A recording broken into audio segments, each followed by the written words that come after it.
This is the X-Zone Broadcast Network, broadcasting worldwide on broadcast affiliates and satellite program providers, including CNN Broadcast Network, Sirius Satellite Network, Star Media, Good News Radio Network, Angel Broadcast Network, Wiki Broadcast Network, and WPBN TV. For more information on the X-Zone Broadcast Network, visit us at www.xzbn.net.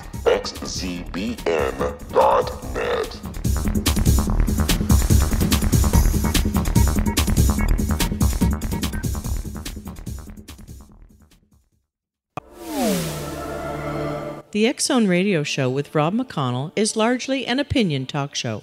All opinions, comments, or statements of fact expressed by Rob McConnell's guests are strictly their own and are not to be construed as those of the X-Zone Radio Show or endorsed in any manner by Rob McConnell, Relmar McConnell Media Company, the X-Zone Broadcast Network, its affiliated networks, stations, employees, or advertisers.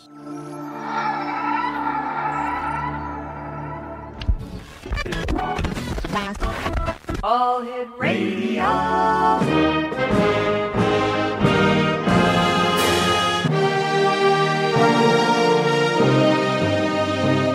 Welcome to the X-Zone, a place where fact is fiction and fiction is reality.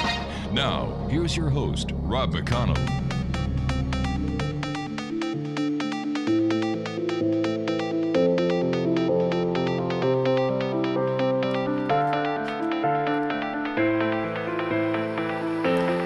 And welcome back, everyone. I am Rob McConnell. This is the X-Zone. We're coming to you around the world on the X-Zone Broadcast Network and our broadcast affiliates and satellite programming providers. If you'd like to send an email, studio@xzoneradiotv.com or to xzone@xzoneradiotv.com.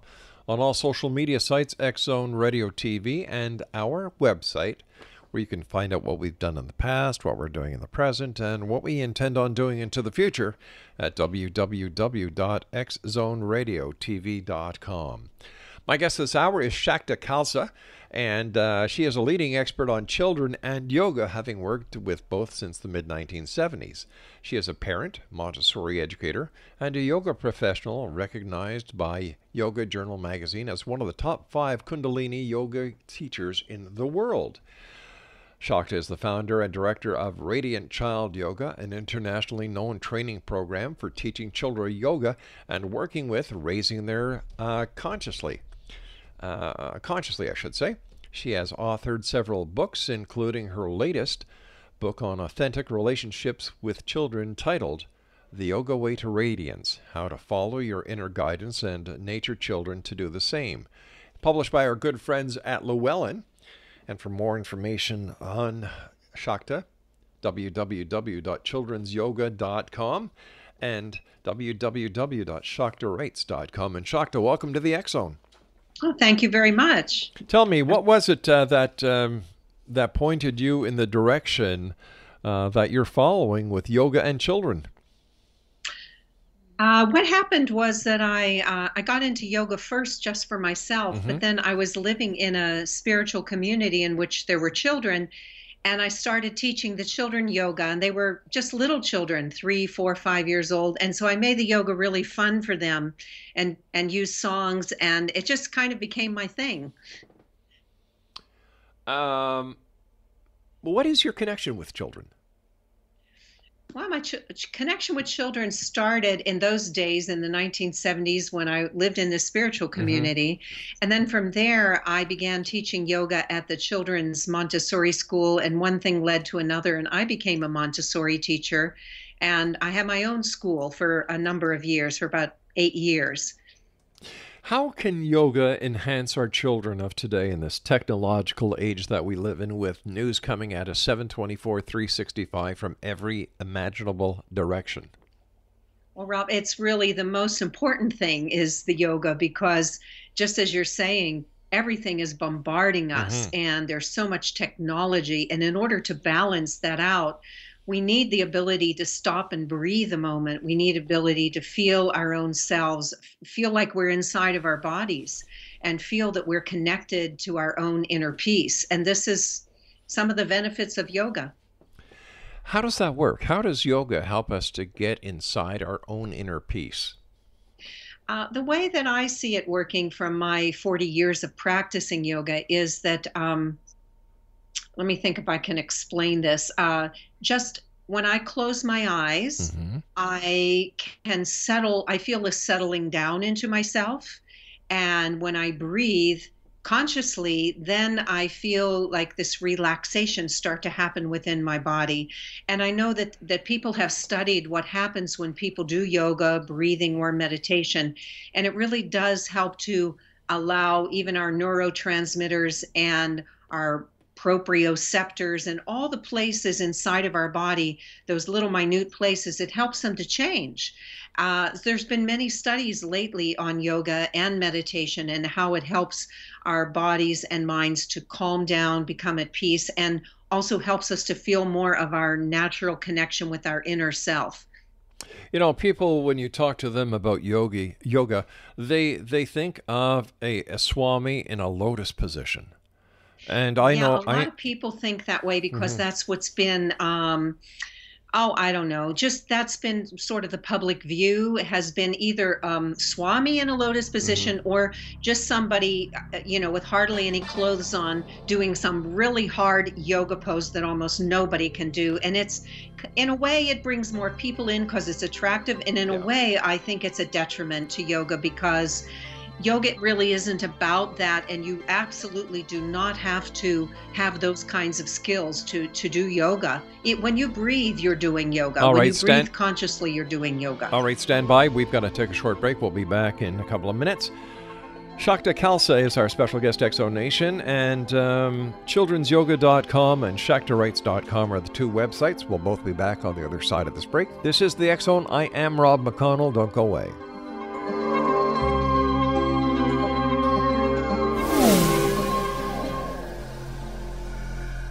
This is Kevin Randall.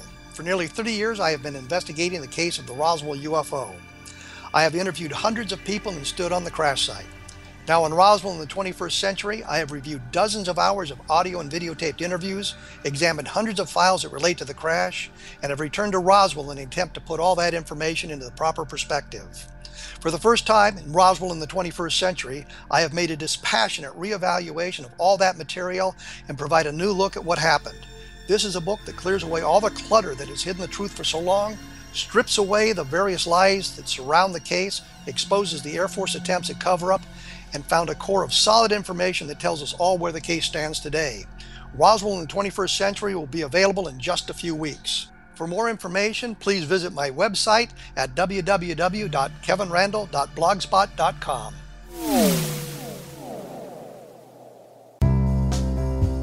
Gibbs A. Williams, Ph.D., is a practicing psychoanalyst, supervisor, researcher, and author in New York City. Much of his life has been dedicated to understanding nature and the uses of meaningful coincidences or synchronicities. His radical and original non-Jungian, non-mystical, non-magical theory of synchronicities illuminates much of the fog surrounding this challenging and perplexing topic. His ideas and manners are fresh, presented in a style that is both entertaining and highly informative.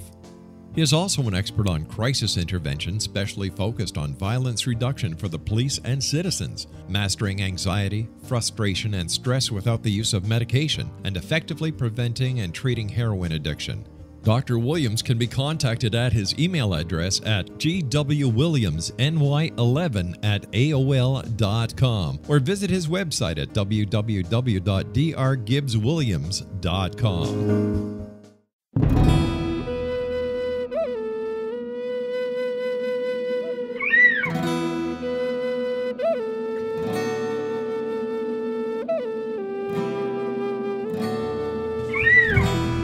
Shamanism is recognized as a method to access the quantum level. Mastery of shamanic skills puts spiritual information and healing power into your hands. Path Home Shamanic Art School, a bonded Colorado certified occupational school, has met rigorous state standards, ensuring its director and instructors have the qualifications to teach the shamanic arts. Path Home offers its certification program in blocks of study. Block 1, a 5-day intensive, will be held in the beautiful mountain town of Coaldale, Colorado, October 13th through 18th. Registration deadline is September 12th.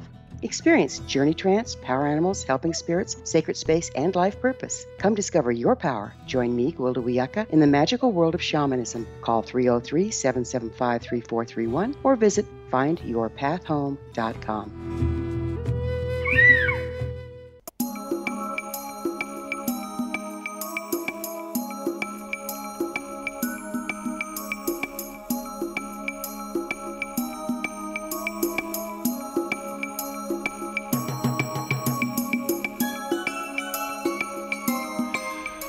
We're talking to Shakta Khalsa this hour, Exonation. We're talking about children and we're talking about yoga.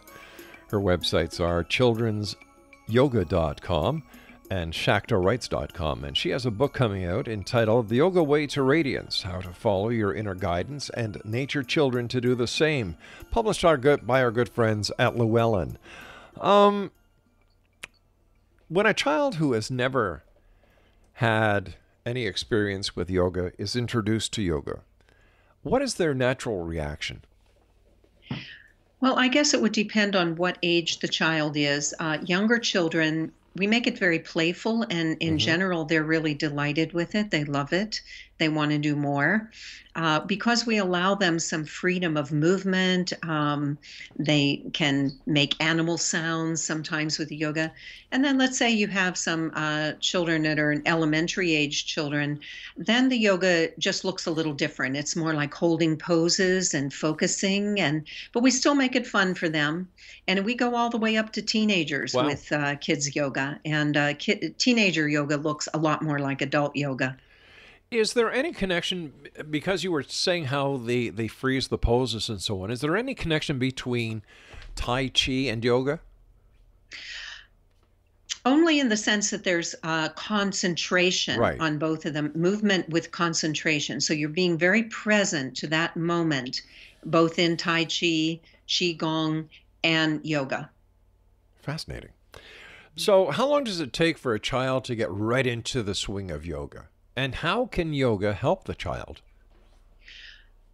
In general, it takes almost no time at all. And if I have a class and there's a couple kids who really don't want to do it, it's fine with me if they just watch for a while, or even the whole class, as long as they're not disrupting. Because a lot of times they're just absorbing it. Everybody absorbs differently. And then the benefits that the teachers, and I train a lot of school teachers, therapists, parents, grandparents, caregivers of children. And the feedback I get is that it helps children to be more calm, more centered in themselves. It helps them to be able to focus on whatever school tasks they have. And in the long run, it helps children to just feel more connected to themselves, have more self-esteem, more ability to call on their own inner strength, you might say. Are there any statistics, or have there been any research studies done comparing children who participate in yoga compared to those who don't when it comes to scholastic standards or even athletic ability? I don't know about the comparison part, but there definitely have been studies done on children doing yoga and improvements within their abilities in school.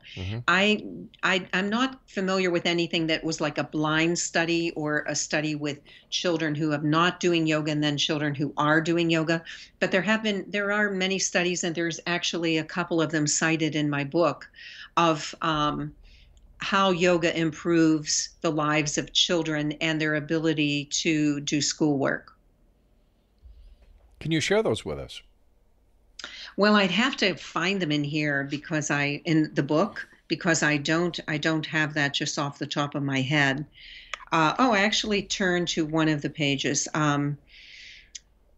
Let's see. According to two 2015 reports from the National Center for Health Statistics and the NIH, yoga was the most used body-mind practice in 2012, and they give the statistics for adults, but also 3.1% of children. So that's 1.7 million children using yoga that year. So children's yoga is growing very quickly. Then there's some other studies that I've seen out in the world where they're working with children with ADHD and autism. And someone I know personally did studies on taking heart rate of the children before they practice yoga and then after they practiced yoga. And these were children with ADHD, so they were hyperactive, basically. And it was very obvious in the graphs that their heart rate had stabilized and gone down after practicing yoga. Wow, that is phenomenal. What about the medical community? What does the medical community say about yoga? I feel like the medical community is using natural-based methods more and more. They are using meditation. There's been long-term research on meditation by Dr. Herbert Benson. It's been going on for 20, 30 years. Meditation and yoga and other natural-based practices. And I feel like there's just going to be more of this in the future because people are seeking something that will help children that isn't drugs. I can understand that, but is yoga a replacement for medical assistance? I would not call it a replacement. I would call it a complementary medicine. Okay. And there may be some situations where through diet, through yoga, a child may be able to eventually not use these, but this would be all under the care of a medical practitioner. Let me ask you, as a professional and as an expert, are you aware of anything that would be derogatory for someone to use yoga? If they thought it was religious, I could understand that.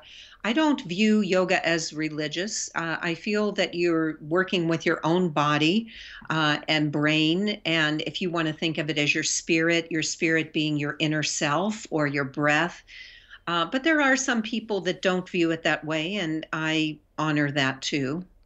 I'm just trying to understand why anyone would associate a religious connotation with yoga. Some people get it confused with, because it comes from India originally, and some of the things, we call them yoga sounds or mantras. Some of the mantras come from India. Yeah. And so some people associate that with the Hindu religion. And I think that is where the rub comes in, perhaps. I'm not really sure about that. But the way that I always present it is that culturally, yes, yoga came from India, but there's many actual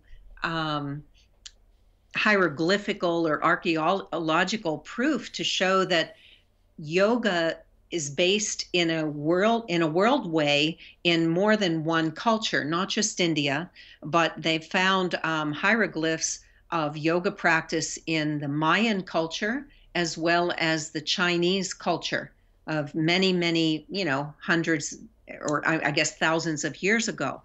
So the way I think of it is that yoga is a natural thing that our body can do in order to rebalance itself. And I think of it that way, and I don't think of it as something religious. Why would you say, how would yoga rebalance ourselves? That was a very interesting statement. So how does yoga work in rebalancing ourselves, and how do we knock ourselves out of balance? We knock ourselves out of balance, just as you said in the very beginning, by this high, fast-paced life that people are living where we're not really coming into our centered inner self. We're spending a lot of time just getting things done, working in the outward world, thinking about things. Thinking doesn't bring us into a state of calmness and breath and connection. And so it's something that has to be experienced. It's hard to talk about it, but when people come to a yoga class, they start to experience this peacefulness because they're really coming back to their inner self. And really, that's what I've tried to do. And really, I think very successfully in the book that I wrote, because I'm helping people to follow their inner guidance and then nurture children to do the same. So first they have to follow their own inner guidance. And when they can do that and they start to feel what that feels like, now they can share that with the children in their life. And that's really been my life mission for the past 40 years. You've taken the Radiant Child program, yoga program across the globe. Tell us about some of your international experiences with it.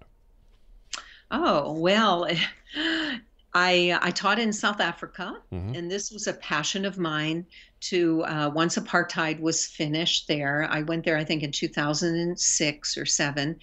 And we had a combination of some people who couldn't afford to be there, but we wanted them to be there, like caregivers in orphanages and people who lived in the townships. And so everybody was there all together learning how to share yoga and meditation with not only children, but learning it for themselves. And it was a very beautiful experience. I remember one young man who was of the Zulu tribe from South Africa. He gave a little presentation of a story about an eagle, and it was kind of like a folklore story, but he did it all with yoga. Oh, wow. With yoga postures as part of the story. And I just remember how beautiful that was and how touching it was for everybody in the class.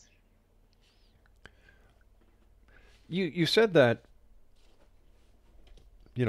we get unbalanced, and yoga helps us to basically balance ourselves again. Mm-hmm. I can understand it in today's day and age with all the technological bombardment we get. But what was it in history that had someone create yoga? What's the history of yoga itself? Well, no one actually knows, but I've written another book, which is called Kiss Guide to Yoga, Keep It Simple series. It was like a dummies book that I wrote this in 2003, I believe.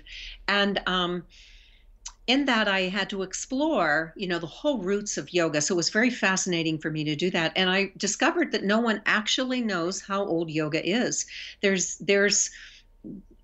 are indications that it could be as many as tens of thousands of years old. And this could be looked up on the web by anybody who's interested to find out more about it. And so in those days, or even, it wasn't a fast-paced society, but I believe that the reason why people studied yoga or developed yoga was because they were spiritual seekers. They were looking inside themselves to understand who we are as human beings, and how do we as human beings get out of our minds and come into a peaceful place within where we feel connected to our inner spirit, you could call it. Why do people need that? Can't they do that on their own, through their own psyche? Do we really need to look at the esoteric and the, Well, I don't think of it as esoteric in the sense that it's outside of us. It's all within us. So I'm not sure exactly what you mean by esoteric. Well, people think that, yoga is something from India that, like you were saying, there were religious connotations put on it by some. There were, there are people who look at it saying, hey, wow, it comes from India. We don't want anything to do with it. And if this has been going on for thousands of years, the fact that nobody knows the history about it, doesn't that raise questions? Don't we want to know? Well, it's not so much that we don't know the history of it. It's more like there are many different ways that you could look at the history of it. All right, we're going to take a little bit of a break here. We're going to take a break. We're going to take a break here, and we'll be back on the other side of this break, Exo Nation, as we continue right here from our broadcast center in Hamilton, Ontario, Canada. My name is Rob McConnell. This is the X Zone. Don't go away. Did you know that when you're on the road with limited data or Wi-Fi, you can still listen to the X Zone radio show with Rob McConnell, The Science of Magic with Gwilda Wiyaka, High Tech with Corey Kay, and every minute of the 24/7, 365 programming of the X Zone Broadcast Network by calling 712-432-9459, courtesy of TalkStream Live.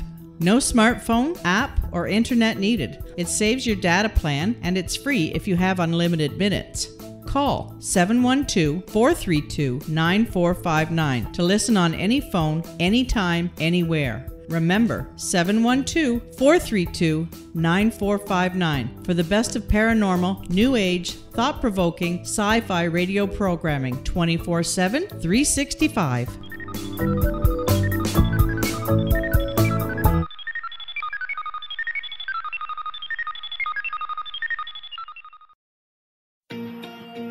Wouldn't you love to know the secret to everything? Well then, meet Dr. Kimberly McGeorge and her cutting-edge breakthrough knowledge that combines science with possibility. Dr. Kimberly brings real-life answers and healing to those open to alternative solutions. She teaches solution-based programs and classes that will change all areas of your life forever. Specializing in conscious creation, intuitive readings, and energy medicine, you can rapidly shift health, relationships, business, and money and abundance challenges quickly.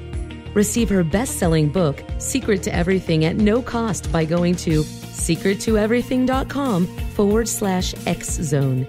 That's right, transformation can start now. Just go to secrettoeverything.com/X-Zone and receive Dr. Kimberly's book for free.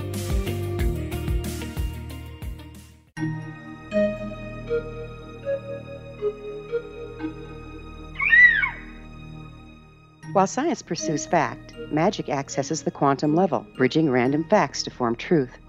As long as science and magic remain separate and polarized, the truth cannot be known. I'm Gwilda Wiyaka. Join me on the Science of Magic radio program, dedicated to unification and evolution of consciousness. During each episode, I'll be speaking with experienced and respected scientists and mystics. From astrologers to astronomers, from medical doctors to shaman, the scientific method to dowsing and intuition, we'll weave together information from seemingly divergent practices to promote unity and enlightenment. Join me, Gwilda Wiyaka, and the Science of Magic right here on the Mutual Broadcast Network. For more information, visit www.thescienceofmagic.net.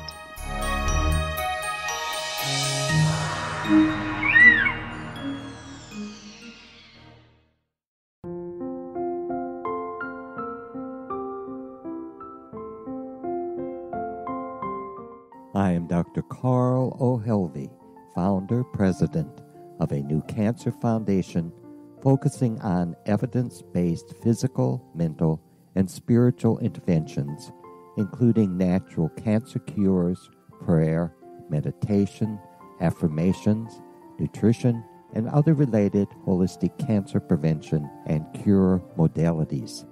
These are used in cancer education, research, and financing care. I ask for your help to continue this important work by donating at www.holisticcancerfoundation.com.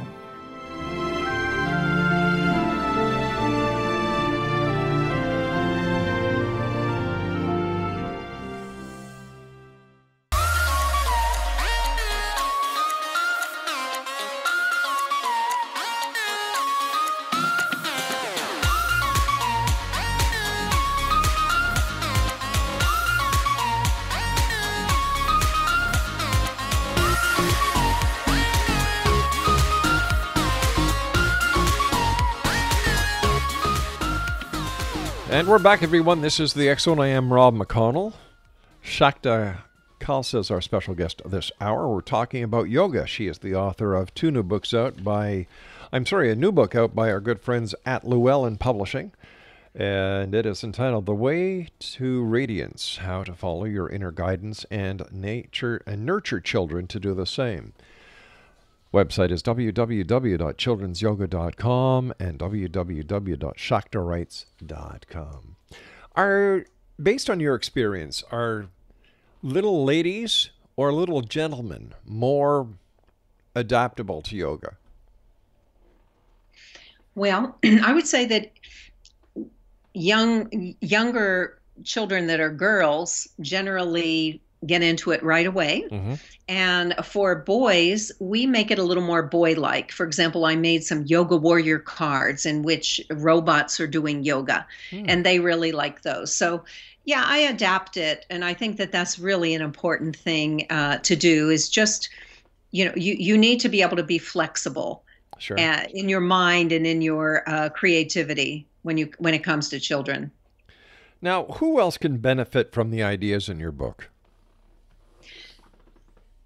I wrote the book not just for parents. I wrote it for teachers, therapists, caregivers, grandparents, nannies, anyone who has relationships with children, who works with children every day or lives with children.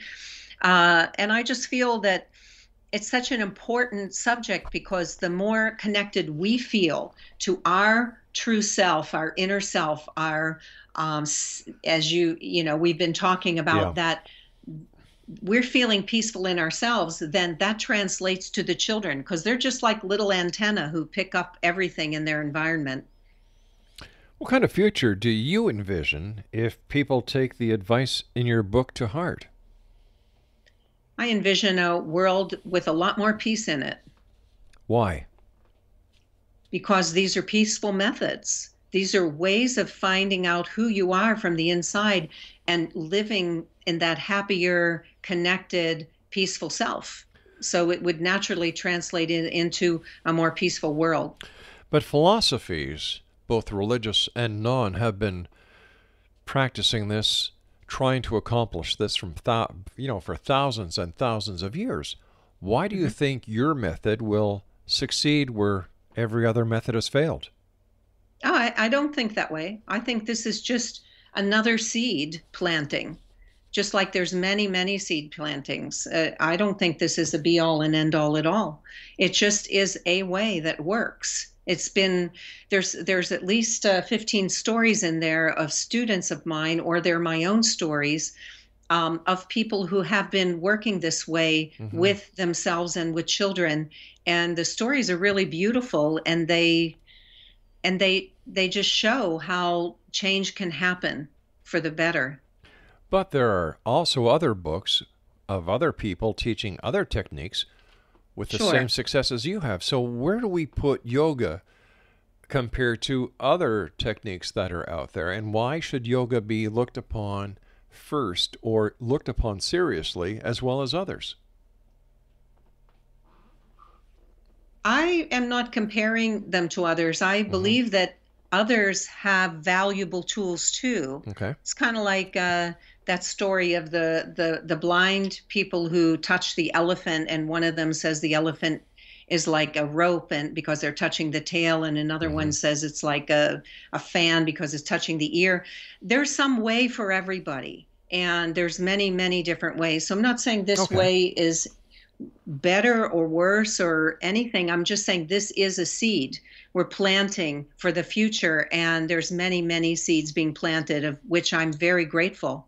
Speaking about planting, what do you think about the new children with special abilities? Are you talking about children perhaps with autism or on the autism spectrum? No, I'm talking about children that are being called indigo children, children who are being born with exceptional abilities. I see those as being something that we all have, but that we haven't really been able to develop, or for some reason, the children coming in now are just able to express those gifts more. And I think it's wonderful. And I also feel that those children really need the ability for someone to parent them or be their teacher who's very tuned into themselves as well. Could you describe what your perception of the ideal relationship between parents and children should be? Well, I have some examples of that in my book. I'll just call on one that I just thought of just now, and that is, just imagine a scenario in which mom's driving the car, and the child, a 4-year-old child's in the back seat, and they're on a highway, and then a car cuts mom off, and mom gets very, very upset, and begins to swear, and then says to the child notices something's wrong. What's wrong, mommy? Oh, nothing, everything's fine. Now, in that scenario, the mom thinks that she's protecting the child, but from the child's point of view, the child's antenna could tell that something was wrong, but the mom is denying it. So from that scenario, the child could either feel, number one, I must not be reading this right. My intuition isn't reading this right. They won't say that or think that out loud, but this more and more of those kind of situations can cause that to happen. Or they will trust that the adult is telling the truth, and then they won't be following their own inner guidance, which told them something was wrong. Now, let's take this scenario again. Mom's driving the car. A car comes over into the lane. The mom gets upset. She swears. She's afraid. She's shaken up. The child says, Mom, what happened? And she says, that car cut me off. I got really scared. And now I'm just calming myself down. She's being honest with the child. She's saying, I'm going to take some deep breaths here. Do you want to do that with me? And now the child learned two things. My mom tells the truth, and there's things that we can do when we get upset. One of them is breathing. So there's a little scenario for you that's actually from my book. And it's a way of showing that there are different ways to handle situations. And to me, that's the more yoga way. You could call it something else. You don't have to call it yoga. But that, to me, is the more yoga way of handling that. It's honest, but it also has some technique or tools to help bring us back to center. Does yoga cross a line from being a discipline to actually investigating or looking into child psychology? Because what you were mentioning about the car and how the parent should relate to the child, that, in my opinion, is child psychology. And I'm just trying to figure out how that relates to yoga. To me, it's not child psychology. To me, it is, and I haven't studied child psychology, but just innately, it feels to me that what happened in that situation was energetically, the mom was upset and she wasn't honest in that communication to the child, but the child could feel it. So in the second scenario, she was honest with the child, and she took it a step further and said, here's something that I'm going to do to help myself. And if you want to do it with me, you can. And it leaves it open-ended. So if you could call that child psychology, but to me it isn't. It relates more to a yoga way of thinking, because that's been my path for the past 40 years. How has yoga affected your own children? Well, I have only one son, and he's 24. And I would say that he is a person who knows how he can go off in different directions, and that's just who he is, and he can find his own way back.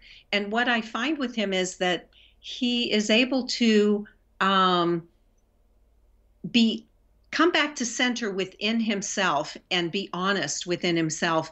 And eventually, even if he's angry or something about something, eventually he will express that. So I have found that growing up with yoga has helped him in the way of just helping him to be more clearly connected or aligned with who he feels himself to be from the inside.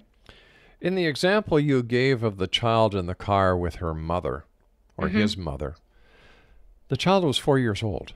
Does the child at 4 years old actually have the ability to understand what the mother is trying to get across? Whether it is frustration, whether it is fear, the mother's adrenaline is probably pumping. She's excited, traffic and everything. So does the child at 4 years old really understand what is going on? I believe that they do, because of my experience with them. They may not understand it on a conscious level, but they feel the energy of it. They feel, you could call it a vibration, energy. They get the feeling of it. They're really much more feeling oriented than they are mentally oriented at that age. But they feel things. And so they could get the feeling that their mom is upset. I understand that. So if a mother takes the time to say, well, do you want to breathe deeply with me? And, tries to use rational, that would be better used on a child that is older. Are we not doing it for 40 years, and it works. Are we not expounding on the fact that what you said between? Are we not expounding on the fact that we may be taking this to a higher level because we want to make a point? But I want to go back for just a moment. The mother was just calming herself. That's the most important thing. And then she's calming herself with breath, and then she's inviting the child. She isn't doing it as a technique. She's calming herself because she needs it, and she knows that. And then she's inviting the child. But that's just secondary. Okay. Child learns what the example of their parents. You know, I've been a driver for many, many years, and I've been a police officer. I've driven at high speeds. I've driven at towards emergencies after suspects, and I'll tell you, the adrenaline gets going. Oh yeah. You know, so I'm just trying to, and we need adrenaline in our lives. We need at times to have that extra boost. Could this be counterproductive? Not in the case that I was talking about. I have no idea about that as far as someone needing adrenaline. But in the case I was talking about, the thing had happened. There was no accident, and now it was time for the mom to just be able to deal with her emotions. Gotcha. And that's all I was saying in that situation. I'm really not sure about your question, about the answer to your question. All right, stand by. We've got to take our final break for this hour. X-Zone Nation, we're talking about yoga and children. Shakta is the author of The Yoga Way to Radiance, How to Follow Your Inner Guidance and Nurture Your Children to Do the Same, published by our good friends at Llewellyn Publications. For more information on Shakta, visit her website, childrensyoga.com and www.shaktawrites.com. This is the X-Zone. I am Rob McConnell. We're coming to you from our broadcast center in Hamilton, Ontario, Canada. Once again, if you'd like to be part of UFO history, www.cubesat.tech. That's CUBETECH.tech. I'll be back on the other side of this break as we wrap up this hour here in the X-Zone from our broadcast center in beautiful Hamilton, Ontario, Canada. Don't go away.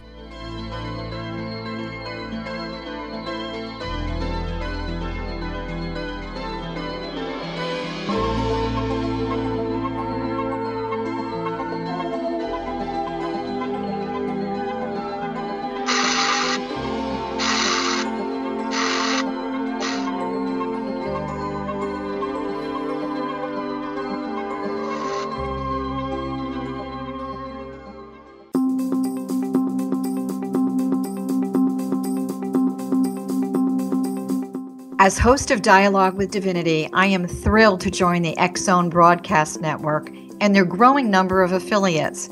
My quest for a connection to the divine ignited my successful career path as an international spiritual counselor for over 40 years, an author of 4 books, and well-known metaphysical educator. My clients call me their spiritual mama. So my job is to offer you a radio show to help you grow spiritually with wisdom and get specific tools from guests who are experts in their field. Tune in to Dialogue with Divinity and be part of the conversation with Spirit. My goal, your happy soul. For more information, please visit my website at johannacarroll.com.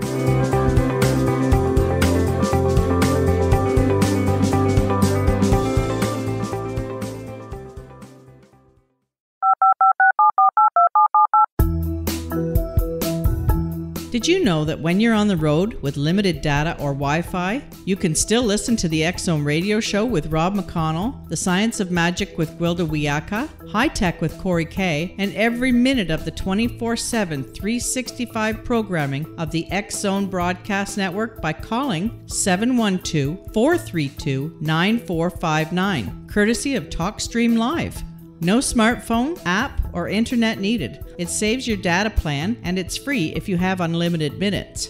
Call 712-432-9459 to listen on any phone, anytime, anywhere. Remember, 712-432-9459 for the best of paranormal, new age, thought-provoking, sci-fi radio programming 24/7, 365.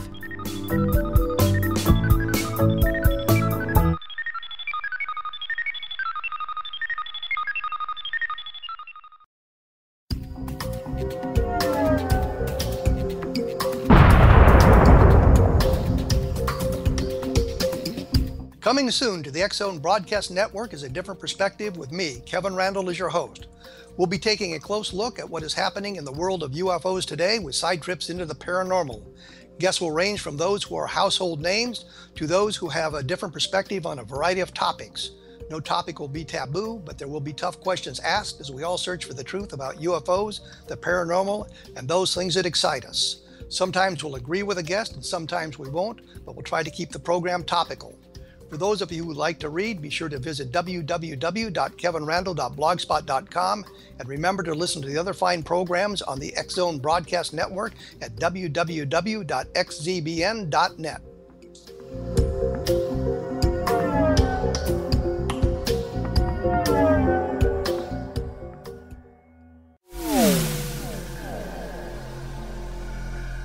This is Kevin Randall. For nearly 30 years, I have been investigating the case of the Roswell UFO.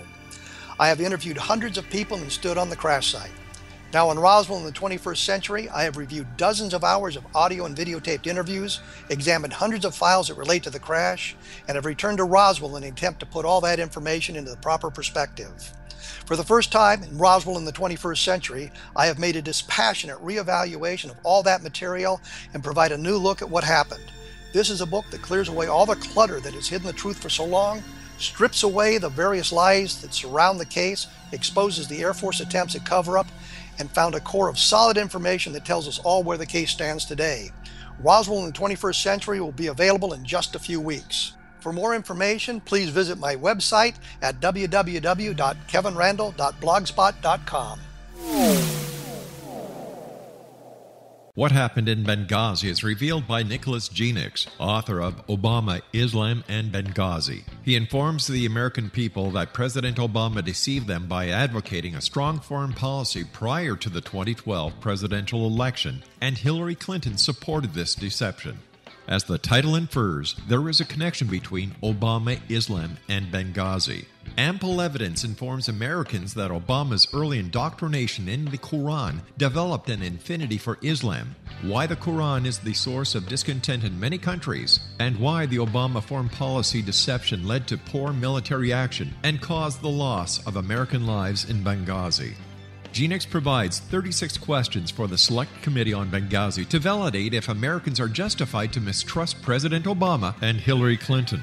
An overview of Obama, Islam, and Benghazi is presented on the website www.futureofgodamen.com. That's www.futureofgodamen.com. Afterlife expert Roberta Grimes was the first one to say that dying can be fun. Now her best-selling book, The Fun of Dying, is available in stores worldwide. So if you wonder whether death ends life, how it feels to die, or what heaven might be like, The Fun of Dying was written for you. And if you have always been afraid of death, or if you worry that your life has no meaning, let The Fun of Dying ease your fears and bring new meaning to your life. Nothing said in The Fun of Dying is based on the teachings of any religion. Instead, Roberta draws on evidence to explain how death happens, how it feels, and what comes next.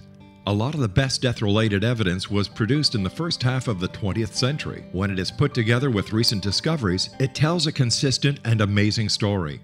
Roberta Grimes blogs and answers questions at robertagrimes.com. Her wonderful book, The Fun of Dying, is available on Amazon and at stores worldwide wherever books are sold.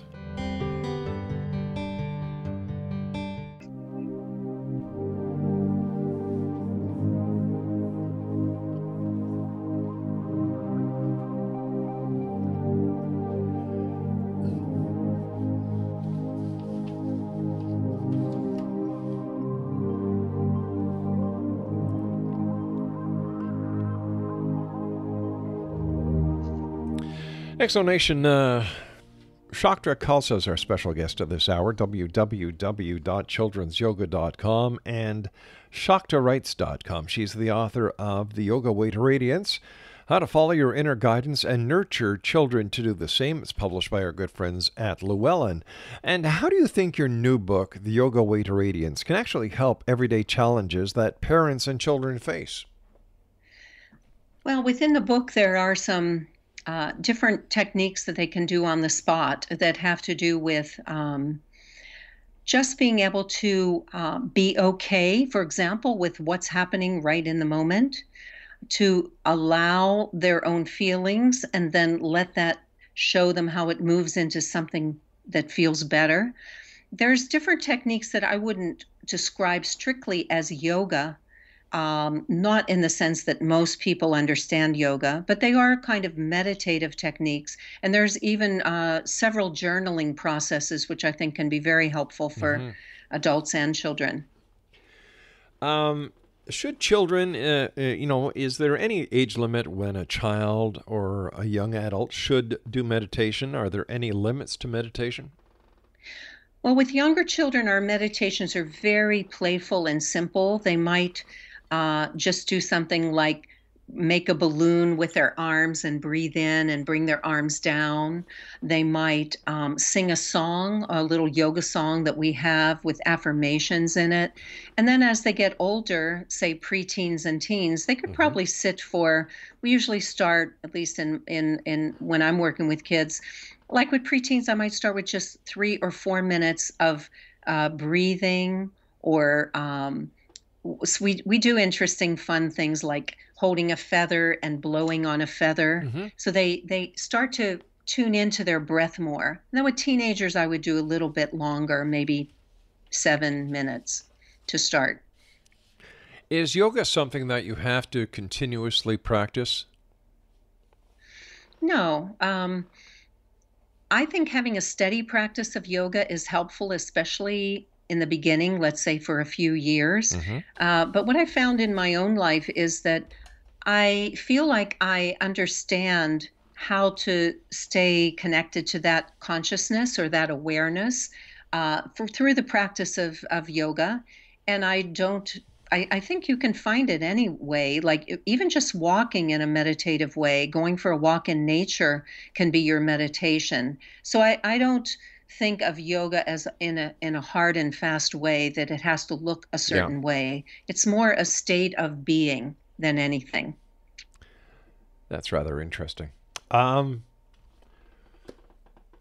would you suggest people introduce themselves to yoga? Like, we've got people listening around the world tonight that may be learning about yoga for the first time, and something you've said kind of triggered something in them. So how can people learn about yoga? Are there, for example, with karate and judo and tai chi, there are places where you can go in your neighborhood to find out more.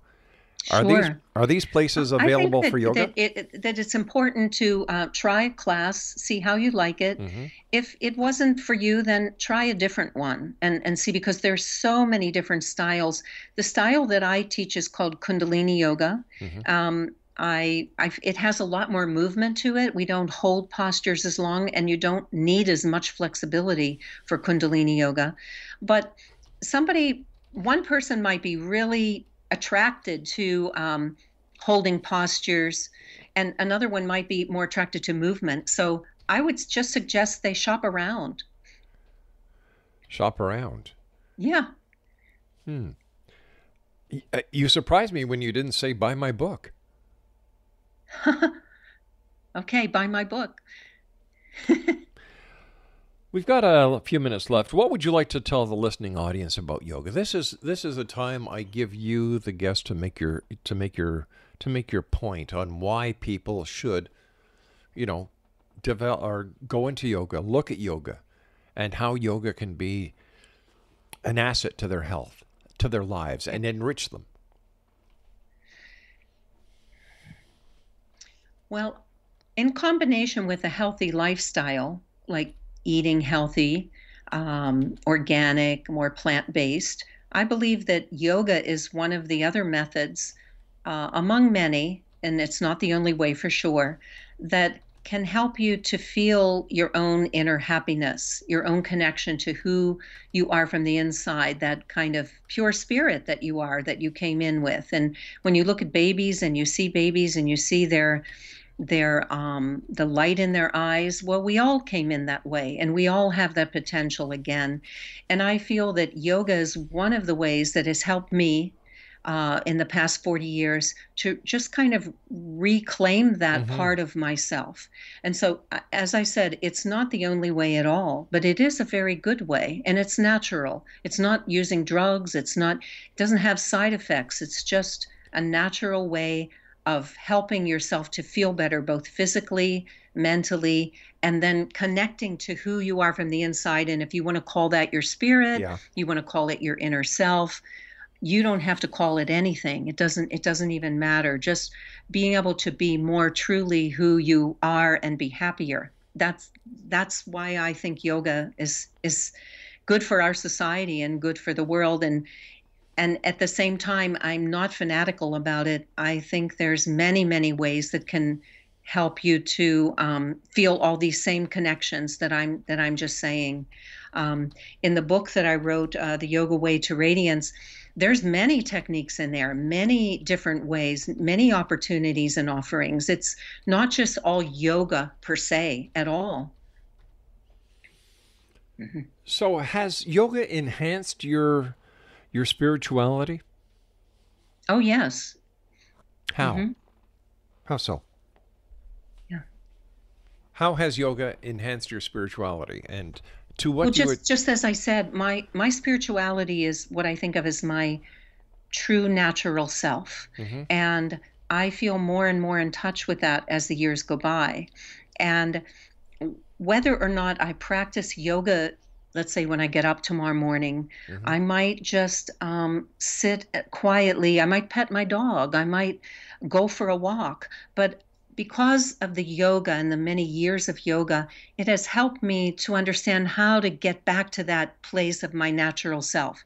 So whether or not I actually practice some postures or exercises or meditation, formal meditation, I still can do that. I can feel what that feels like for me. But how do you know when you're back to your natural self? It just feels good. I feel what it feels like. It feels true and good. It's very hard to describe because it's different for every person. But as an author, how do you relate this to your readers? I do it through examples and stories. There's quite a lot of wonderful stories. These are all real, authentic stories that happen to people. And I feel like the stories really kind of solidify the teachings that are in the book. Can you give us one quick example? We've got about 3 minutes. Oh, okay. All right. There is a story in there where I was asked by a woman who couldn't come to my training when I was traveling around. I was in Texas, but she asked if she could come to my hotel room and bring her 3-year-old son, who she thought probably had autism. So she brought her son to my hotel room. He came in, he made a beeline for the air conditioner, and he was very oriented toward machines, and he just wanted to play with the machine. His mother wanted him to do yoga. I'm putting that in quotes, yoga. So I sat down with his mother, and we did a couple fun songs with movements. He paid absolutely no attention to me or to what we were doing. And then he went over to the kitchenette, and he was rolling the top drawer with the silverware back and forth, and he was looking inside the drawer as he was doing it. His mother was talking to me. She wanted me to help her son do yoga, but what I saw was I had to go into his world. I sincerely wanted to know what was so fascinating about that drawer. And I got down on his level, and I looked at that drawer, and I saw the wheel turning and how it was in the groove. And at the exact moment that I was really seeing it, as he was seeing it in the moment right there, he turned to me and smiled. And I knew that we had made a connection. Now, I didn't try to make him do yoga after that. I just said to his mother, it's the more important that you go into his world and he feels good about who he is. That's the best yoga you can do with him right now. And that's perfect. And then if he wants to join you in something when he feels that connection because you've made the connection with him, then fine. But don't try to force him into yoga. Go into his world. Ask for an invitation into his world. Let me ask you one quick question. Why would somebody with an autistic child bring the child to you who is not a qualified professional, but somebody who writes about yoga? I don't understand that. I don't know how to answer your question. People are looking for many different ways of helping their child. It doesn't mean I was a replacement for his doctor. And I am a professional at what I do. Actually, you're a professional. I'm a professional yoga teacher Right, of but 40 years. But that doesn't give you any credentials. It's because people are looking for some helpful tools and natural ways of working with their children, and yoga can be one of those. All right, I want to thank you for joining us. Good luck, and X-Zone Nation will be back on the other side of this break as we continue here in the X-Zone from our broadcast center in Hamilton, Ontario, Canada. My name is Rob McConnell. Don't go away.